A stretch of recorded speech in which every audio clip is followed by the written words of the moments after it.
2010 s'inscrit dans la droite ligne de 2009, une année morose, très morose, avec une baisse importante de l'activité dans le bâtiment.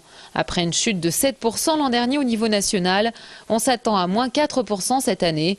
Une baisse qui devrait être moins bien amortie que l'an passé, toutes les ressources ayant été épuisées. 2009 a vu certes une baisse d'activité, mais que nous avons pu d'une part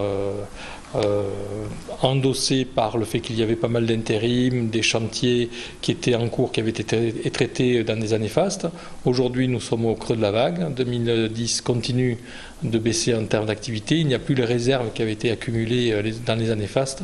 Nous sommes donc maintenant au bord du gouffre, on peut le dire. Le recrutement devrait malgré tout se poursuivre. Avec les départs en retraite, 4000 emplois seront à pourvoir dans notre région en 2010, un chiffre qui reste très faible par rapport aux années précédentes. Il y a des raisons objectives de voir une éclaircie dans le ciel. D'abord, certains secteurs vont être dynamisés. Le premier, c'est le logement social, qui est fortement boosté par les problèmes que l'on rencontre. Donc, le gouvernement, l'État et les acteurs du logement social font tout pour qu'il y ait de plus en plus de chantiers qui soient mis en œuvre. Mais on espère surtout éviter le pire. En tout cas, pas de reprise attendue avant l'année prochaine.